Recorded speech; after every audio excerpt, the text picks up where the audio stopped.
Police ಪತಿಯ ಅಶ್ಲೀಲ message ಮತ್ತು ವರದಕ್ಷಿಣೆ ಕಿರುಕುಳಕ್ಕೆ ಬೇಸತ್ತು ಗಂಡನ ವಿರುದ್ಧ ಗಂಭೀರವಾಗಿ ಆರೋಪ ಮಾಡಿ ಯುವತಿಯೋರ್ವಳು ಕ್ರಮಕ್ಕೆ ಆಗ್ರಹಿಸಿದ್ದಾಳೆ.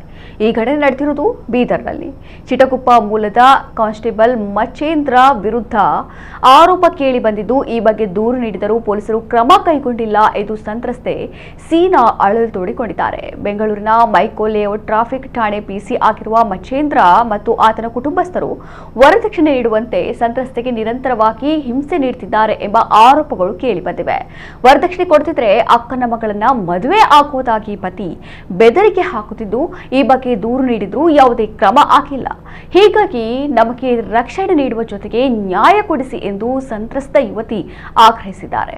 ಆರಂಭದಲ್ಲಿ ದಂಪತಿ ಬೆಂಗಳೂರಿನಲ್ಲಿ ಸುಖವಾಗಿಯೇ ಇದ್ರು. ನಂತರ ಹುಷಾರಿಲ್ಲ ಅಂತ ಪತ್ನಿಯನ್ನ ಮಚೇಂದ್ರ ತವರು ಮನೆಗೆ ಬಿಟ್ಟಿದ್ದ. ಬಳಿಕ 15 ತಿಂಗಳು ಕಳೆದ್ರೂ ಆಕೆಯನ್ನ ವಾಪಸ್ ಕರೆದುಕೊಂಡು ಹೋಗಿಲ್ಲ. ಇದನ್ನ ಪ್ರಶ್ನೆ ಮಾಡಿದಕ್ಕೆ ಮಕ್ಕಳು ಆಗಿಲ್ಲ, ಹೀಗಾಗಿ ತನಗೆ ವರದಕ್ಷಿಣೆ ನೀಡುವಂತೆ ಆತ ಬೇಡಿಕೆ ಇಟ್ಟಿದ್ದಾನೆ.